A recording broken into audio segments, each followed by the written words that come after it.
tagumpay ng magulang para sa mga batang manonood.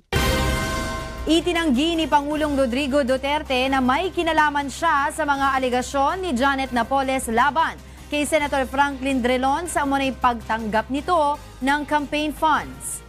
Ito ang balita ni Rosa Licos. Hinamo ni Pangulong Rodrigo Duterte si Senator Franklin Drilon na maglabas ng testigo upang patunayang may kinalaman siya sa pagdawit sa senador sa issue ng pork barrel scam. Ito'y matapos na ihayag kamakailan ni pork barrel scam queen Janet Lim Napoles na tumanggap umano ng 5 milyong pisong halaga ng campaign fund mula sa kanya ang senador noong 2010 elections. Ayon sa Pangulo, handa siyang magbitiw sa pwesto oras na mapatunayan ito. Senator Drilon, if I talk to somebody urging a case against you sa PDAP, bring that person in my presence and I will resign because you are my friend. Sinabi naman ng Liberal Party na nais lamang umanong ilihis ng administrasyon ang atensyon ng publiko sa mga issue gaya ng pagtaas sa presyo ng bilihin at ang sobra umanong pagbibigay pabor ng administrasyon sa China sa usapin sa West Philippine Sea, kaya nais nitong paimbestigahan si Drilon sa usapin ng PDAF scam. If you look at the timing, pagkatapos po to hinain ng Minorya yung investigation dun sa Navy frigate issue ho natin, suddenly mayroong convict na magsasalita laban sa member ng oposisyon. Samantala, muling nagparinig ang Pangulo sa mga umano'y gumagamit ng hangar ng Ninoy Aquino International Airport pero hindi nagbabayad ng tamang upa. Kayong mga mayaman, you better be prepared. Sabihin ng mga manager dito, even a clerk of the airport would say that it's about time that we use that goddamn space there. Bubuldusin ko kayong lahat. Wala akong pakialam. Noong nakalipas na taon, nagbayad ng nasa 6 na bilyong piso ang Philippine Airlines dahil sa mga backlog nito matapos magbabala ang Pangulong ipasasara ang NAIA Terminal 2 kung di nito babayaran ng mga obligasyon sa pamahalaan. Bibigyang diin ni Pangulong Rodrigo Roa Duterte ang usapin sa paglaban sa terorismo sa kanyang pagdalo sa ASEAN-India Commemorative Summit. Samantala, nagbigay naman ng ultimatum ang Pangulo sa pamahalaan ng Kuwait hinggil sa mga kaso ng pang-aabuso sa mga overseas Filipino worker. Ito ang balita ni Rosa Licos. Umalis na kaninang hapon patungong New Delhi, India ang delegasyon ni Pangulong Rodrigo Duterte para dumalo sa ASEAN-India Commemorative Summit na magsisimula bukas. Itinuturing ng Pangulo na mabuting pagkakataon ang naturang pulong upang mabuksan ang maraming oportunidad para mas umunlad ang ekonomiya ng Pilipinas. Bukod dito, nais ding gamitin ng Pangulo ang pagkakataon upang talakayin ang usapin ng paglaban sa terorismo. We're okay sa ASEAN. But it's all trade and commerce and everything else under the sun, except that we do not have the platform for terrorism and other problems of law and order. Kaya ako pupunta, sabihin ko, kung ganito na lang naman, so what's the use of meeting just once a year? And probably the ministerial level once every 3 months. Ayon sa punong ekotibo, magiging marahas din ang kanyang hakbang laban sa mga teroristang nais maghasik ng kaguluhan sa bansa. At kung tuluyan anyang lalala ang suliranin, lalo na sa Sulu at Celebes Sea, pakikiusapan niya ang China na tumulong sa pagsugpo nito. Sabihin ko sa inyo, kung hindi natin kaya, we'll just have to call China to come in and blow them up. Just like Somalia, that Aden Strait there, were it not for the presence of the Chinese, hindi mahinto yung pirasi doon. Samantala, nagbigay naman ng ultimatum si Pangulong Duterte sa Kuwaiti government na kung walang gagawing hakbang upang pigilan ang mga pang-aabuso sa mga overseas Filipino worker, ay pauuwiin niya ang mga ito at tuluyang ipagbabawal ang deployment ng mga manggagawa sa naturang bansa. Bagamat aminado ang Pangulo na malaki ang naitutulong ng bansang Kuwait sa Pilipinas at nananatili itong kaalyado ng bansa, hindi niya papayagan na maabuso ang ating mga kababayan, hindi lang sa Kuwait kundi sa buong Middle East. Uumpisahan na bukas ang ASEAN-India Summit na dadaluhan ni Pangulong Rodrigo Roa Duterte at mga pinuno ng mga bansang kasapi ng Association of Southeast Asian Nations o ASEAN. Inaasahan din ang pagpupulong ni na Pangulong Duterte at Indian Prime Minister Narendra Modi sa sidelines ng summit ngayong gabi. Mula sa New Delhi, India, ito ang balita ni Ray Pelayo, live. Ray, kamusta dyan?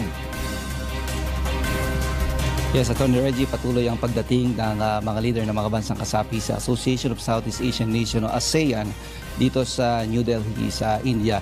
Ito ay para dumalo doon sa isasagawang ASEAN-India Commemorative Summit na mag-uumpisa bukas. Ito ang ika-25 anibersaryo ng relasyon ng ASEAN at India, bagamat ang diplomatic relations ng Pilipinas ay halos 70 taon na.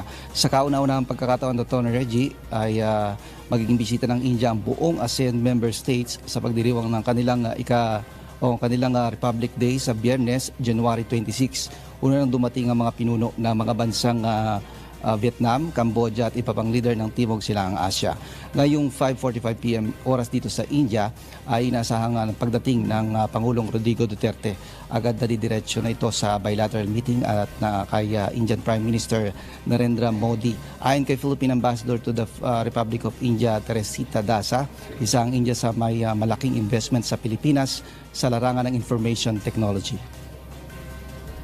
Investment, India and the Philippines are actually doing very well when it comes to the IT sector and industry. 9 out of 10 of India's biggest IT companies are actually established in the Philippines for the BPOs. Nais din ng dalawang bansa na pag-ibayuhin pa ang kooperasyon sa larangan ng turismo. Sa ngayon wala pang schedule kung makikipagkita ang Pangulong Duterte sa mga Filipino community dito sa New Delhi, bagamat nasa 3,000 ang mga Pilipino dito sa India. Nagtatrabaho mga ito bilang mga professionals gaya ng engineers at IT specialists, habang iba naman ay mga naging asawa na ng Indian nationals. Ayon kay Ambassador Daza, nasa 70,000 ang turistang Indiano na bumisita sa Pilipinas noong 2016 at inaasahang lalampas pa ito sa 100,000 noong 2017. Inaasahang mas marami pang Pilipino at Indian nationals na magpapalitan ng turista kung magkakaroon ng direct flights ang dalawang bansa. Sinabi rin ng Ambassador Daza na maaaring makatulong ang India sa Build Bid Bid program ng Duterte administration, lalo na't may mga kontrata ang isang kumpanya sa India na nandiyan ngayon sa Pilipinas, sa Atty. Reggie.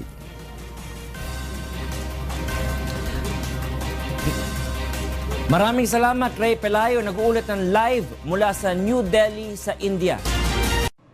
Hindi pinalampas ng singer at PAGCOR executive na si Jimmy Bondoc ang picture ni Vice President Leni Robredo sa isang humanitarian mission. Sa kanyang Facebook post, kinundina ni Jimmy ang kumalat na picture ng Vice President na naglalagay ng semento sa hollow blocks. Ayon kay Jimmy, okay lang sa kanya ang mga photo off dahil kasali ito sa politika, ngunit ang ginawa umano ng Vice President ay hindi na niya kayang unawain. Sa naturang picture, makikitang naglalagay ng hinalong semento si Vice President sa isang humanitarian na isinagawa ng Self-Reliance and Livelihood Program sa isang socialized housing sa Quezon City, dahilan upang pagtawanan ito ni Jimmy. Anya, buti na lamang umano at may cameraman dahil kung wala ay hindi nakunan ang bihirang pagkakataon na iyon na ang isang vice presidente ay nagko-construction. Ayon pa kay Jimmy, dapat umano ay maghalo rin ng graba at buhangin ang vice president at maglagay na rin ng bubong at alulod sa susunod upang makumpleto nito ang isang bahay. Kung matatandaan, isa si Jimmy sa humikayat kay Pangulong Rodrigo Duterte na tumakbo noong 2015 kung saan gumawa pa siya ng kanta para dito na kanyang pinamagatang takbo at matapos manalo nitong si Pangulo ay binigyan siya ng posisyon bilang Vice President ng PAGCOR for Entertainment. Expected tanang abot mo ba? Hello. 1 or 2 days. Pero hindi na doon pumisya.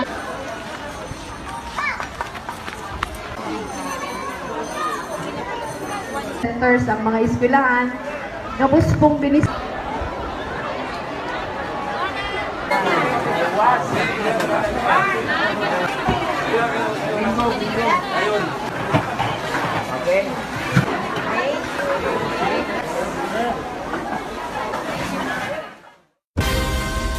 Sinimulan ng imbestigahan ng Senado ang umunay mga anomalya sa Philippine Charity Sweepstakes Office o PCSO. Kabilang sa kinwestiyon ng mga senador ay ang magarbong party ng ahensya na ginastusan ng 6 million pesos. Ito ang balita ni Nel Maribuho.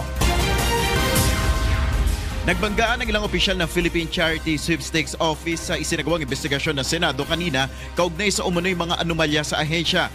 Isa dito ang issue ng tila pagpapabaya umano ng ahensya sa paglaganap ng illegal na Small Town Lottery o STL na ginagawang front sa operasyon ng weteng. Ayon kay Camarines Sur Representative Luis Raymond Villafuerte, mismong sa kanyang lugar ay laganap ang illegal numbers game. Ito po, Mr. Chair, ang ginagamit nilang pataya na malino naman po na hindi prescribed for. Wetting po to, wetting po. Dito legal po. Pinatunayan naman ito ng negosyanteng si Atong Ang. Hindi kayo makakapag-operate ng wedding kung hindi alam ng local government, PNP, krame. Tahasang inakusahan naman ni PCO Board Member Sandra Cam, sina dating PCO Chairman Jose George Corpus at General Manager Alexander Balutan na sangkot umano sa nangyayaring korupsyon sa ahensya kaya walang ginagawang aksyon upang masugpo ito. Look at these pictures. Eto, wetting na wetting ito. Ito sa Pangasinan. Pinayper ko ito sa kanya. At huwag kang magsinungaling ulit dahil nandito pa rin. May ginawa ka ba? Ngunit para kay GM Balutan, mahirap nang sugpuin ang weteng dahil sa lawak na ng operasyon nito. Are you saying na kung hindi natin i-legalize, hindi pwede mahinto yung illegal numbers game? Is that your conclusion? Maaari siguro sir at nahirapan po lahat yung law enforcement natin dito to curb the illegal gambling. Naungkat rin sa pagdinig ang magarbong party ng PCSO noong Disyembre na ginastusan ng mahigit 6 million pesos. Ngunit depensa ni Balutan, 2.2 million pesos dito ay para sa pagkain at renta sa isang 5-star hotel. Habang ang natitirang halaga ay ginastos para sa prizes sa raffle. Iginiit pa ni Balutan na aprobado umano ng Budget Department ang pondo para sa party. And I want to show you the t-shirt that he used na ginamit pa niyang isang batang maliit para anuhin. Eto po, sir. Lalaki ka, magpakalalaki. Ako babae ako, pero lalabanan kita. Address the chair. Mr. Chair, I want to put this in record. I'm a woman with balls. I will fight this general. Eto po. ESCAM, labanan ang ESCAM. Ako ang nag-ano ng katarantaduhan nyo dyan sa PCSO, ako ngayon ng ESCAM. And at the back, it's hashtag Ang, which is referring to Mr. Ang, and at binasuot ito sa bata. Is that right, Mr. Chairman? He was also wearing the same shirt, Mr. Chairman. It's on the video. Yeah, I wear that. Is there something wrong? If there's something wrong about that? There is something wrong because... nakita niyo yan, Nambabara ko yan, Pinupwersa niya lahat ng tao magsuot niyan. Alam na... Wala akong pinupwersa dyan. Your Honor, This is voluntary. binabara ko niya lahat ng tao. Voluntary po yan ng mga empleyado. Para lang mapagtakpan lahat ng kalokohan niya. Mr. Chairman. Kaya sinasabi ko nga, Anyway, what at the time? Sandra, Mr. Chairman, I just want to inform this honorable body. Binuli nila ako, sanay naman ako lumaban sa mga general na siraulo. Pero pag general na matino, andyan ako, saludo ako ng saludo. Pero pag corrupt ka ng general, patay ka sa akin talaga. Ngunit para kay Senate Committee on Games and Amusement Chairman Panfilo Lacson, may kailangang ipaliwanag dito ang PCSO. May mga procurement violations, kaya dapat yung magsubmit agad sila ng documentary requirements sa COA para makapag-decide ng COA kung mayroong disallowance Layo ng pagdinig ng Senado na makapaghain ng mga panukalang amyenda sa charter ng PCSO upang makontrol ang iligal na pagsusugal at masugpo ang korupsyon sa ahensya. Sinimulan na ngayong araw ng Department of Information and Communications Technology o DICT ang pagpili sa bagong telco player na papasok sa bansa. Nakiusap naman ang mga telco player na huwag madaliin ang proseso sa pagpili ng third player. Ito ang balita ni Monokson. Masyadong gipit sa panahon, ito ang inirereklamo ng mga telephone company na dumalo sa imbitasyon ng Department of Information and Communications Technology para sa pagpili ng bagong telco player na papasok sa bansa. There are certain requirements of the law. We cannot just simply short-circuit or shortcut the process. Kinuwestiyon din ng ilang telco ang ilalaan na frequency o signal para sa mapipiling third player dahil naubos na ito ng dalawang malaking telecommunications company sa bansa. Pero ayon kay DICT Officer in Charge, Undersecretary Eliseo Rio Jr., kailangang sundin ang utos ng Pangulo na magkaroon ng bagong telco player bago ang second quarter ng taon. Sisikapin naman ang DICT na mabigyan ng 300 MHz na frequency ang third player. Sapat na umano ito upang makapagserbisyo ng maayos sa publiko ang bagong kumpanya. Magkakaroon din ng infrastructure sharing na kung saan pwedeng gamitin ng third telco ang pasilidad ng Globe at PLDT. Posible ring ilaan ng DICT ang 5G signal sa third player na sa ngayon ay hindi pa masyado nagagamit ng Globe at PLDT. It will be available, no? But of course, there are some conditions na nasa NTC rin. Dumalo sa imbitasyon ng kagawaran ng mga Filipino telcos. Sila ang maghahanap ng kanilang foreign partner upang bumuo sa third telco player. Nakasaad sa batas na kailangan ang kumpanyang mamumuhunan sa bansa ay 60% na pag-aari ng Pilipino at 40% lang ang sa mga dayuhang mamumuhunan. Kailangan mayroong lehitimong prangkisa na ibinigay ng Kongreso ang interesadong telco. Hindi na pwedeng makilahok ang anumang kumpanya na may koneksyon sa PLDT at Globe Telecom. Ang may pinakamataas na committed investment para sa unang 5 taon ang siyang mapipili bilang ikatlong telco player. Sa tansya ng DICT, $5 bilyong ang kinakailangan upang makapag-operate ang bagong telco player sa bansa. Sa Pebrero 5 ay magkakaroon ng cabinet meeting sa Malacanang. Ito ang pagkakataon upang malaman ng DICT kung papayag si Pangulong Duterte na ma-extend ang kanyang deadline hinggil sa pagpasok ng isang bagong telco player sa bansa na itinakda niya sa buwan ng Marso ngayong taon.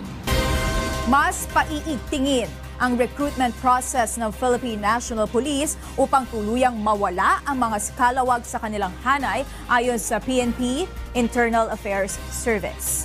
Ito ang balita ni May Bermudez. Dadaan sa masusing proseso ang mga magiging kawani at tauhan ng Philippine National Police. Nais na masala ngayon ng pamunuan ng pambansang pulisya at matiyak na walang bahid ng katiwalian ang sinumang tagapagpatupad ng batas. Sa programang Get It Straight with Daniel Razon, sinabi ni Police Director Bong Leoterio ng PNP Internal Affairs Service na kumokonsulta ang PNP sa mga eksperto sa human resources tungkol sa proseso ng pagtanggap ng mga bagong pulis. Sa ground level na yan doon mismo sa yung sa nitty-gritty.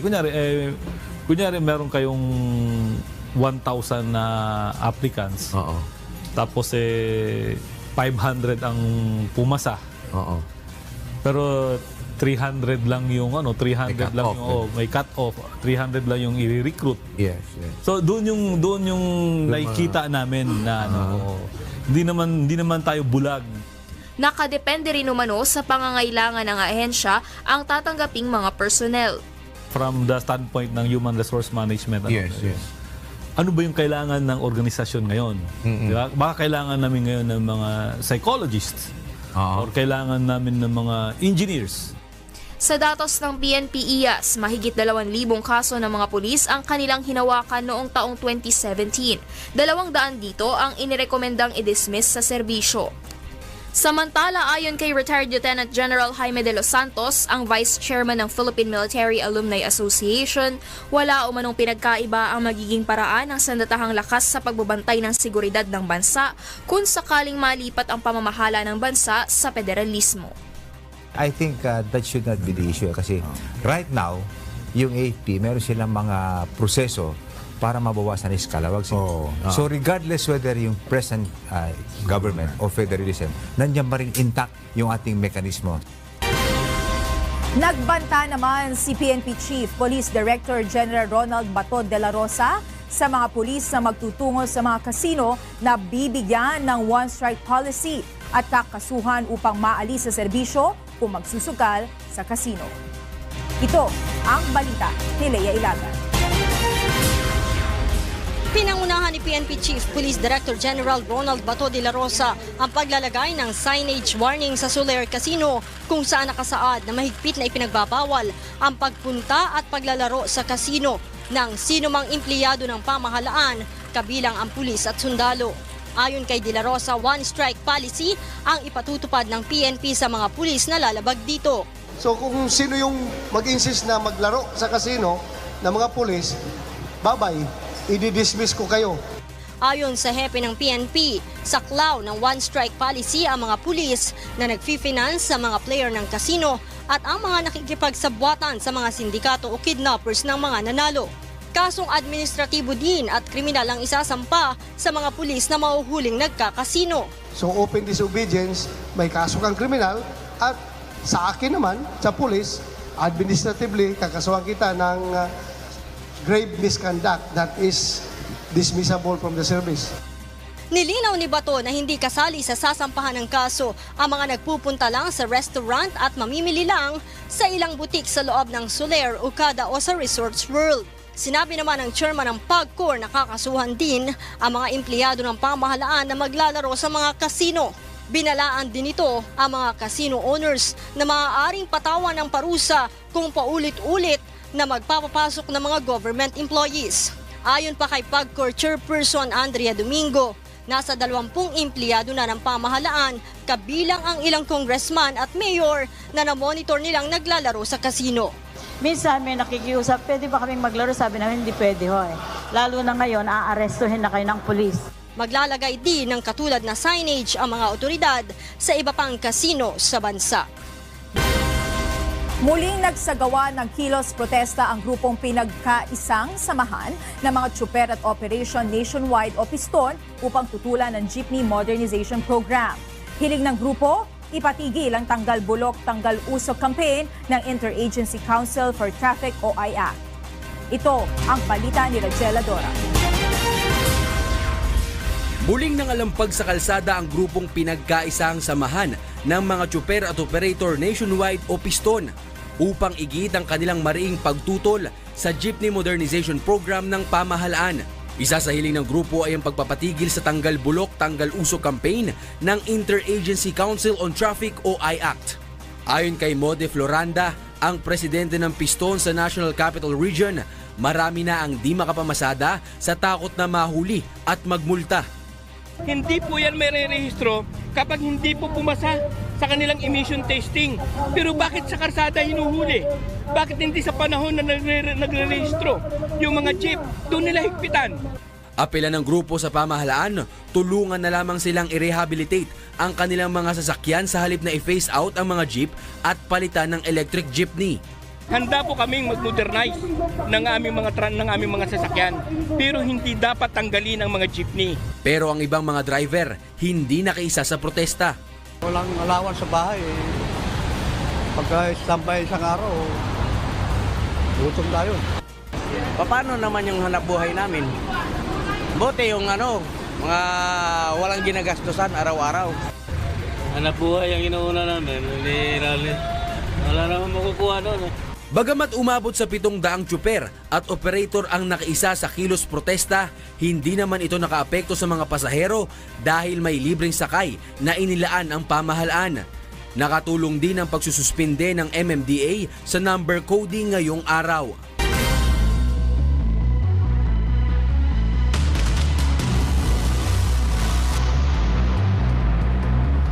Binabantayan ng Philippine Institute of Volcanology and Seismology o PHIVOLCS at ng lokal na pamahalaan ng Albay ang banta ng lahar flow sakaling makaranas ng malakas na pag-ulan ng lalawigan. Ito ang balita ni Alan Manansala. Nanganganib sa pagragasa ng lahar ang mga bayan sa gilid ng timugang bahagi ng Bulkan Mayun gaya ng Ligaw, Kamalig at Ginubatan. Ito ay kung makararanas ng pag-ulan ang lalawigan. Paliwanag ni PHIVOC Senior Science Specialist at Resident Volcanologist Ed Laguerta, posibleng umagos ang mga volcanic materials na iniluwal ng bulkan sa mga nakaraang araw. Daragdag aniya ito sa dami ng naiwang lahar sa mga nakaraang taon ng pagsabog ng Mayon. Hahalo aniya ang tubig ulan sa mga depositong ito dahilan upang magkaroon ng lahar flow na dadaloy sa mga ilog. Mas malaki na ngayon ang chance if rainy season would come ng lahar. So pag pinag-usapan kasi yung lahar, wala na po itong tiniting ng distance. Ang lahar po kahit malayo, basta marami ang materials saka low-lying areas yung area nyo, pwede kayong tamaan. Sa forecast ng Philippine Atmospheric Geophysical Astronomical Services Administration o PAGASA, kaninang umaga nakaranas na ng bahagya hanggang sa maulap na kalangitan na may pulupulong pag-ulan ang Bicol Region ngayong araw. Sinabi rin ni Laguerta na hindi kabilang sa mga parameters para itaas Alert Level 5 ang status ng bulkan kung sakaling magkakaroon ng lahar flow. Sa ngayon, umabot na sa 6.2 million cubic meters ng lava kabilang ang mga malalaking bato ang naibuga ng Mount Mayon. Umabot sa 5 beses na lava fountaining o yung phreatomagmatic eruption ang naitala sa Mayon sa loob ng 24 oras.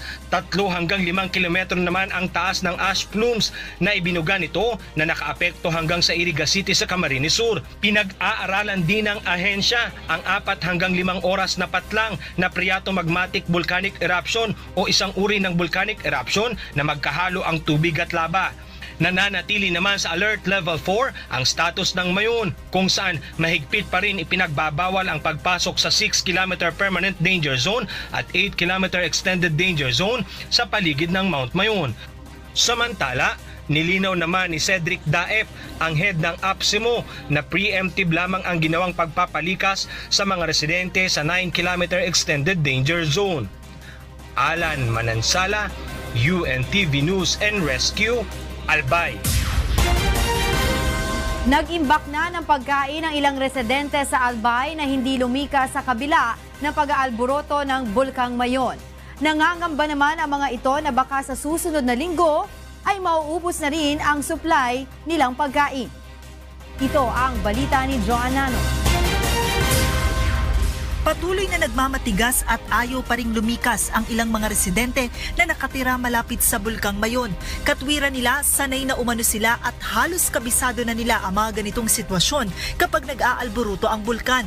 Kabilang sa kanilang pinaghahandaan sa mga ganitong kalamidad ang pag-iimbak ng pagkain, lalo't hirap na silang bumiyahe patungo sa bayan upang makapamili.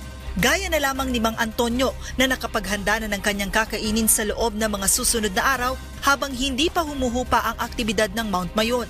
Subalit nangangamba pa rin ito na posibleng maubos na ang kanyang supply kapag tumagal pa ang sitwasyon sa loob ng ilang mga linggo. Nag-aalala rin kami. Mahirap din ang matagal kang maka-recover ng mga rito, yung mga pagkain. Katulad ng ng nyog. Pag lumakas yung asphalt na yan, ang mga nyug yan, babagsak yan, naluluto yan. Sakaling maubos, ayon kay Mang Antonio, mapipilitan na lamang siya na pitasin at hugasan ang kanyang mga pananim na gulay upang may makain. Katulad ng langka, papaya, yun lang ang madalas namin makuha rito dahil yung mga dahon-dahon, hindi na bibili dahil puro abo na. Kaya puro na lang yung binabalatan sa bayugas. Kumpiyansa naman ng mga naiwang residente sa lugar na hindi nila magiging problema ang supply ng tubig. Isa itong barangay Masarawag sa mga lugar ng 7-kilometer Extended Danger Zone. Sa ngayon, medyo humupa yung pagbuga ng makapal na abo mula sa Bulkang Mayon. Kaya naman muli na namang nagsibalikan yung ilang mga residente dito sa kanilang lugar. At dito sa poso na ito, dito nila kinukuha yung tubig na kanilang ginagamit maging yung kanilang iniinom. At bagaman ilang araw na yung ashfall, ayon sa mga residente, sa ngayon ay malinis pa ito at ligtas pa rin na gamitin. Ganda naman, pinapakuluan na lang yan. Samantala, problema naman ngayon sa ilang mga evacuation center ang pagsisiksika ng mga evacuee. Tulad na lamang sa Bariu National High School sa Kamalig na umaabot sa 100 tao kada classroom. Problema rin nila sa ngayon ang kawalan ng maayos na palikuran kaya't umaapela sila na mabigyan ng mga portalet. Binisita naman kanina ni Vice President Leni Robredo ang ilang evacuation centers sa Albay upang magbigay ng relief goods at kamustahin ang kalagayan ng libo-libong mga residente na pinalikas dahil sa Bulkang Mayon. Magandang gabi, una sa ating mga balitang Promdi. Magdadagdag ng 1 batalyong sundalo ang Eastern Mindanao Command ng Armed Forces of the Philippines para tumulong sa pagsugpo sa teroristang New People's Army. Ito ang balita ni Marisol Montaño. Destroy the enemy of the state. Kini ang klarong nga sugo ni Pangulong Rodrigo Duterte sa Armed Forces of the Philippines ug Philippine National Police sa gipatigayan Command Conference sa Mawag, Compostela Valley adtong Lunes. Sumala sa Pangulo, gusto niyang humanuna ang terorista sa nasod. Binanggit niya talaga yun in unequivocal terms, no, to destroy the enemies of the state. For the part of the PNP, of course, it's the defeat or destruction of the drug syndicates primarily, with us as doing the supporting role. But for the destruction of the CPP, NPA, that is our primary task. Bahin niini, magdugang ug usa pa ka batalyon sa sundalo ang Eastern Mindanao Command sa Armed Forces of the Philippines para padayon nang mawala ang CPP-NPA. Sa karon 3 ka batalyon ang nakadeploy sa 1003rd Infantry Brigade nga nakabase sa Santo Tomas, Davao del Norte. Maggahin usab ang Pangulo og dugang nga pondo para sa mga rebelde nga misurrender. Sabi niya, let us offer something to them, meaning the active rebels, something that is more than what the communists are offering. And he made mention about lupa, bahay, trabaho. So, and he will find funds for this program that we would be proposing. Kauban sa mga counterinsurgency measures nga gusto ipatuman sa pangamhanan ang pagpakusog sa reward system sa AFP o programa para sa indigenous people o lumad sa rehiyon. Babalao sa mga stress sa trabaho dyan. Pahinga-pahinga rin po dahil ayon sa pag-aaral, ang pagiging stress sa trabaho ay pwedeng maging sanhi ng cancer. Kung paano, alamin natin sa Expert's Opinion Report na ito. Masaya ka ba sa iyong trabaho o puro stress na lang ang naidudulot nito sa'yo? Naku, pag-isipan mo yang maigi dahil lumabas sa pag-aaral ng Health Journal ng Diabetes Care na mas mataas ang tsansang magka-diabetes at mauwi sa cancer ang mga empleyadong distressed sa kani-kanilang mga gawain. Ayon kay Dr. Arian Van der Merwe, medical doctor at holistic health expert, nasa 57% ang posibilidad na magka-cancer ang stressed workers. Sabi pa ni Dr. Merwe, kapag stress ang tao, napakaraming neurochemical at hormone na mabilis na dumadaloy sa buong katawan. Kaya ang mga bagay na akala mo hindi mo magagawa ay nagagawa mo. Pero epekto nito, nabibigla ang katawan na pwedeng ikabagsak ng immune system na pwedeng pagsimula ng sakit na magresulta sa cancer. Dagdag pa ni Dr. Merwe, kapag nagtatagal ang stress, maraming cortisol ang lumalabas. Kaya may posibilidad na maipon ang taba sa may tiyan at likod na pwedeng sanhi ng sakit sa kalamnan, sakit sa likod at sakit sa puso. Kaya payo ng University College London, panatilihin ang malusog na pangangatawan dahil makakatulong ito sa pag-cope natin sa mga stressful na mga bagay sa trabaho.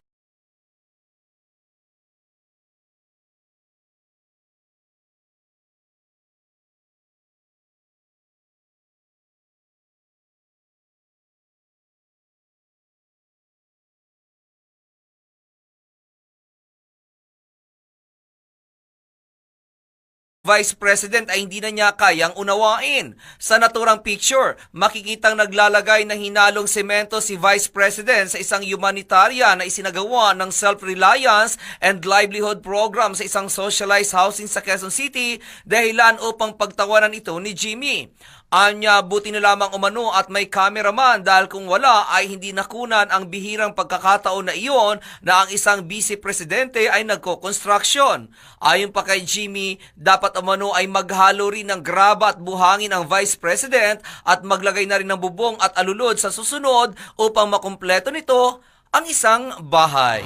Kung matatandaan, isa si Jimmy sa humikayat kay Pangulong Rodrigo Duterte na tumakbo noong 2015 kung saan gumawa pa siya ng kanta para dito na kanyang pinamagatang takbo at matapos manalo nitong si Pangulo ay binigyan siya ng posisyon bilang Vice President ng PAGCOR for Entertainment.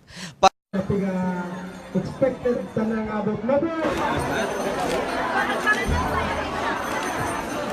Hello. 1 or 2 days. Pero hindi natin pumisya.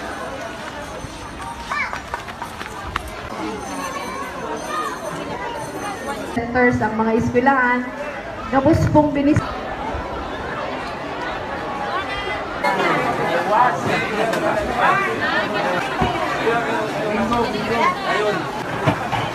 Okay.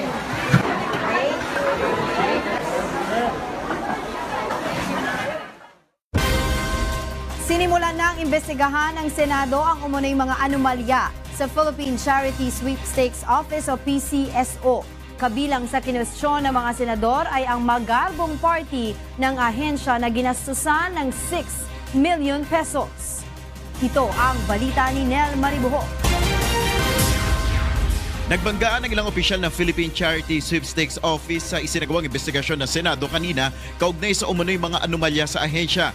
Isa dito ang issue ng tila pagpapabaya umano ng ahensya sa paglaganap ng illegal na Small Town Lottery o STL na ginagawang front sa operasyon ng weteng.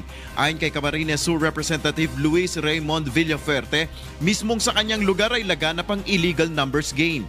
Ito po, Mr. Chair, ang ginagamit nilang pataya na malinaw naman po na hindi prescribed for.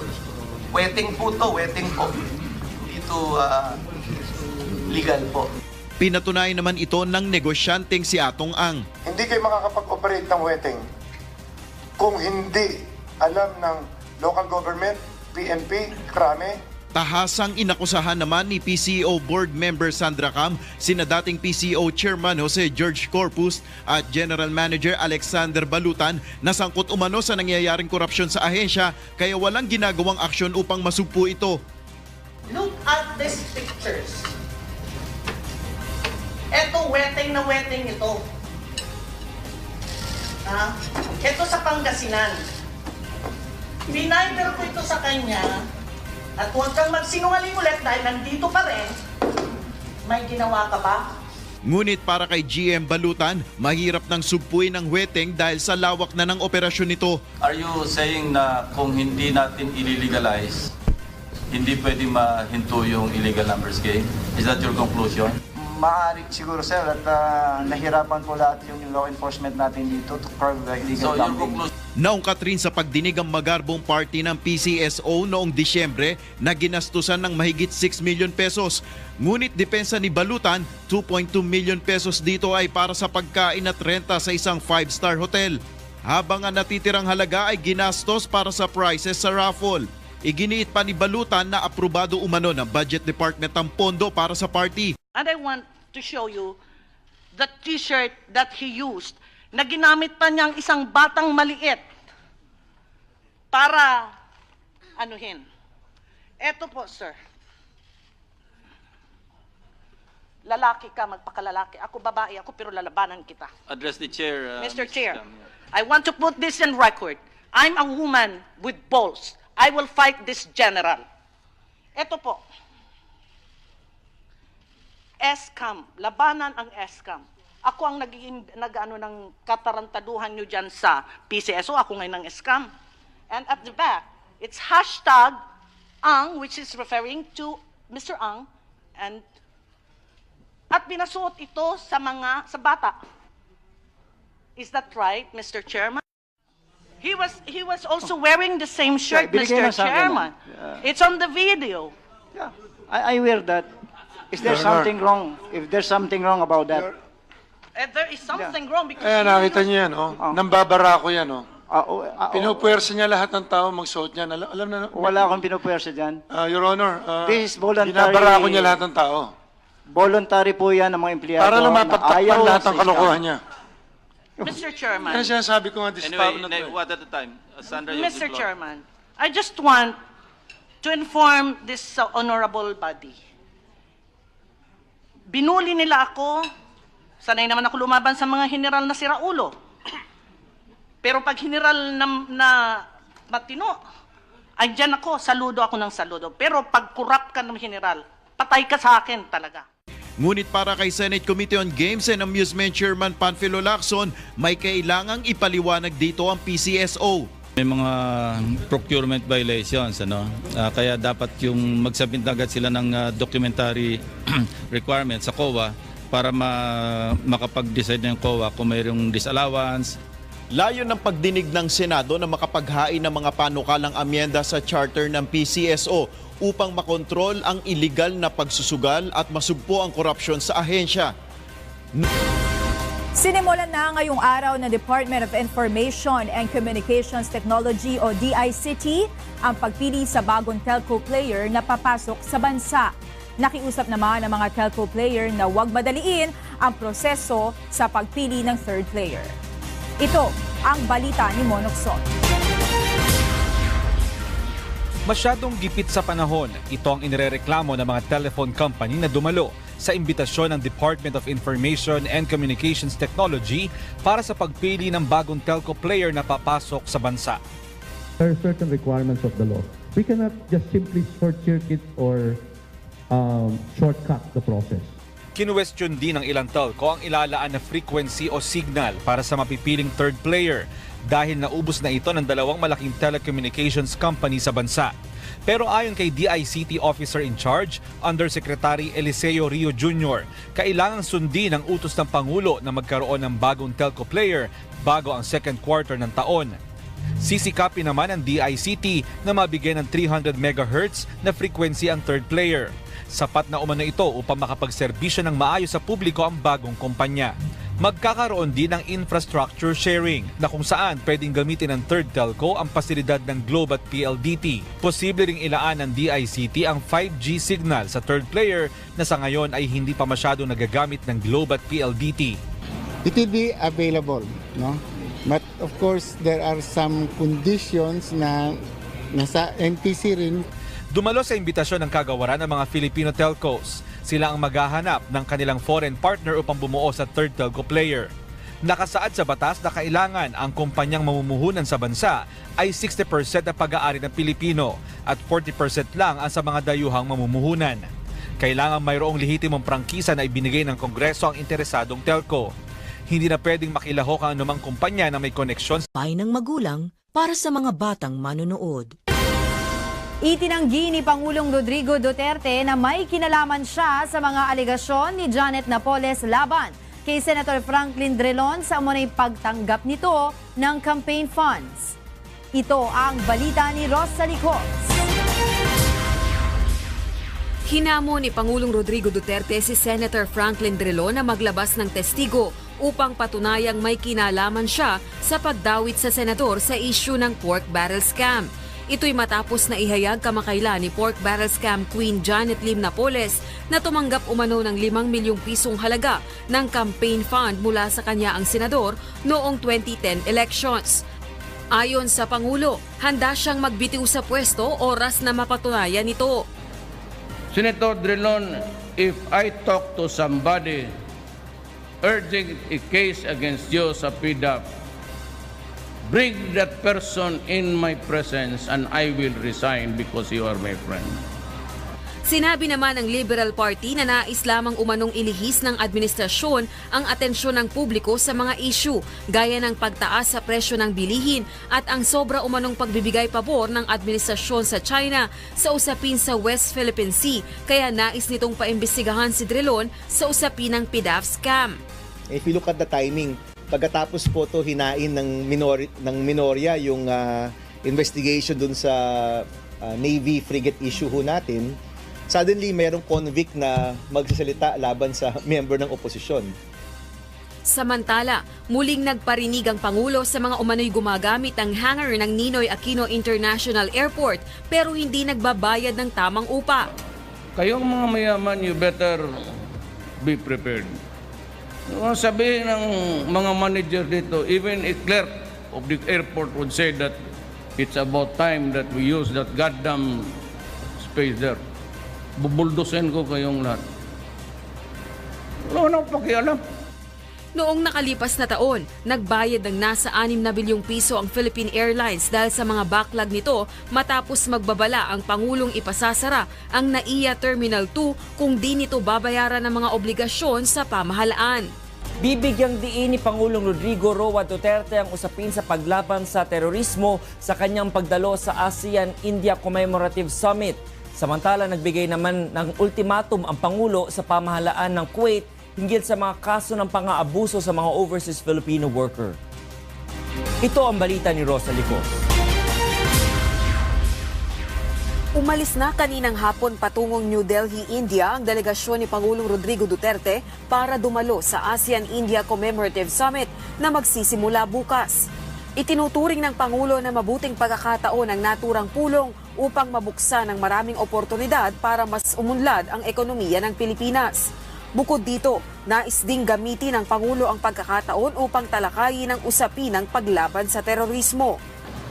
We're okay sa ASEAN.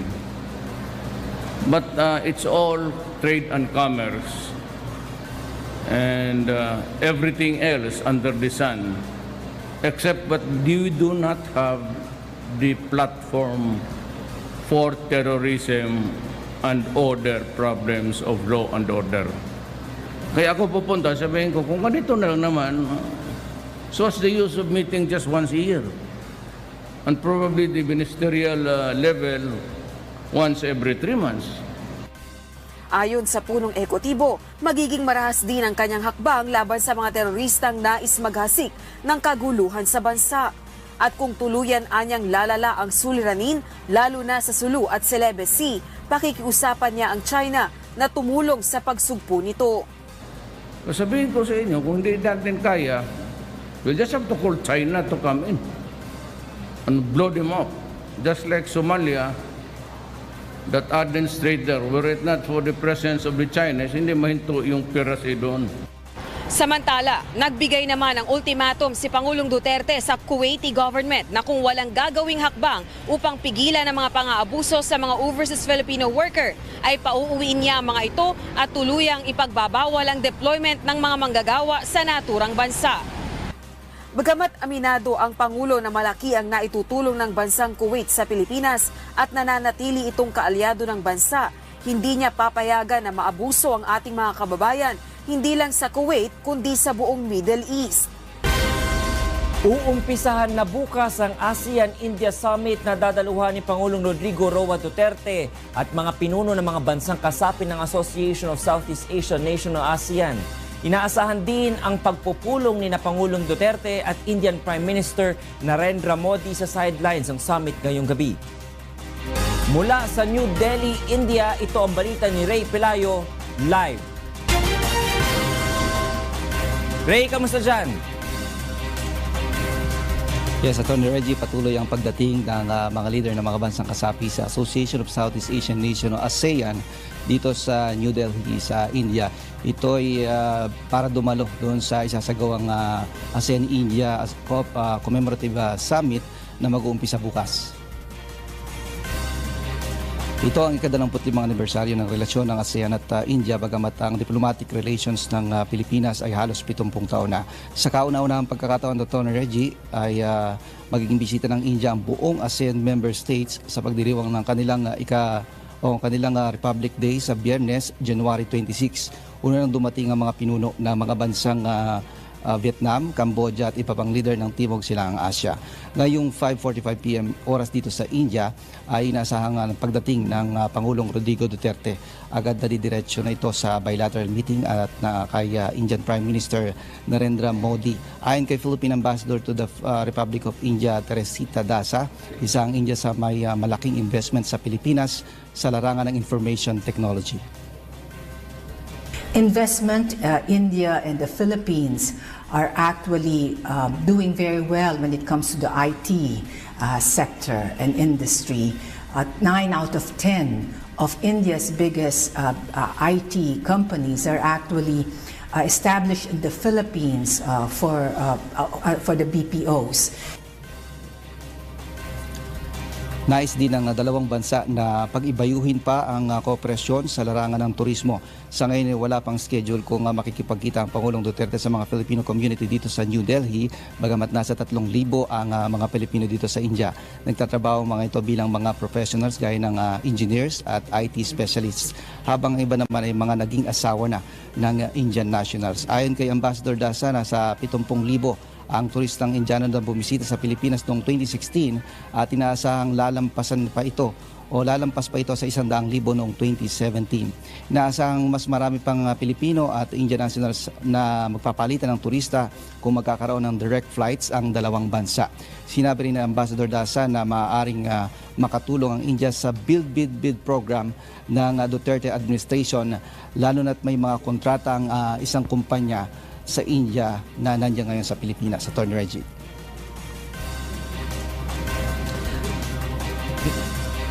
Maraming salamat, Ray Pelayo. Nag-uulat ng live mula sa New Delhi sa India.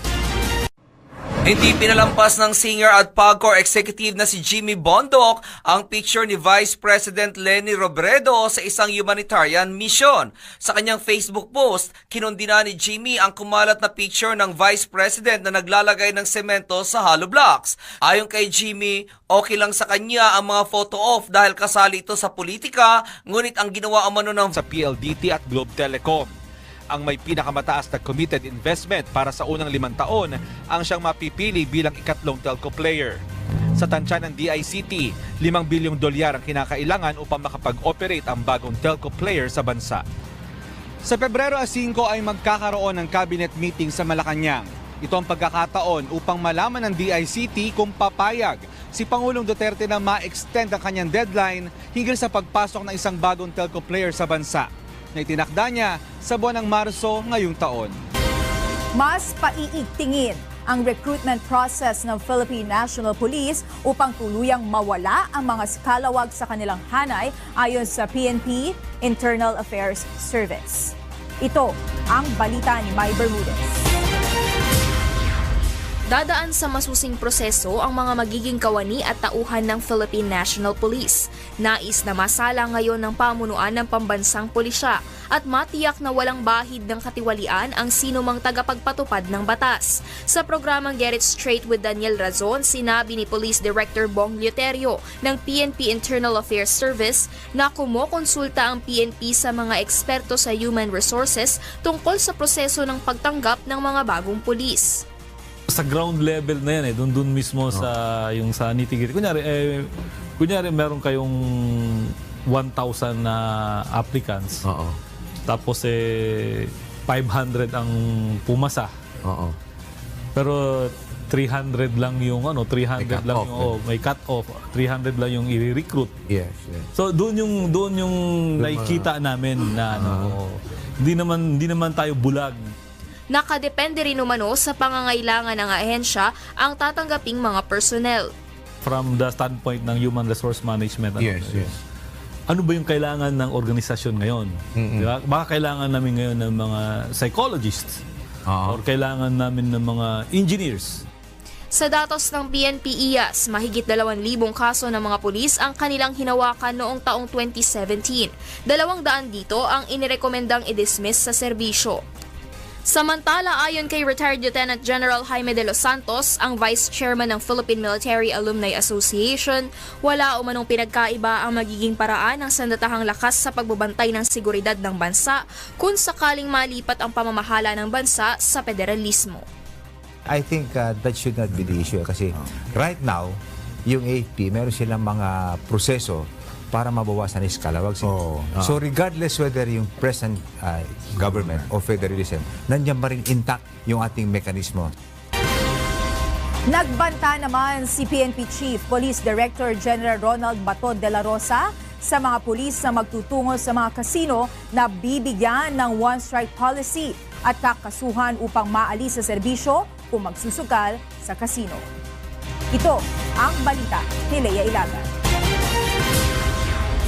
Pinangunahan ni PNP Chief Police Director General Ronald Bato de la Rosa ang paglalagay ng signage warning sa Soler Casino kung saan nakasaad na mahigpit na ipinagbabawal ang pagpunta at paglalaro sa casino ng sinumang empleyado ng pamahalaan kabilang ang pulis at sundalo.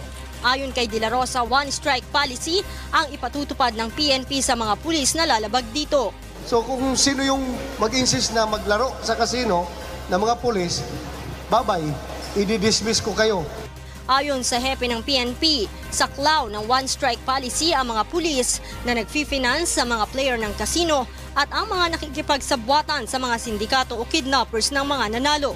Kasong administratibo din at kriminal ang isasampa sa mga pulis na mahuhuling nagkakasino. So open disobedience, may kaso kang kriminal at sa akin naman, sa pulis, administratively, kakasuhan kita ng grave misconduct that is dismissible from the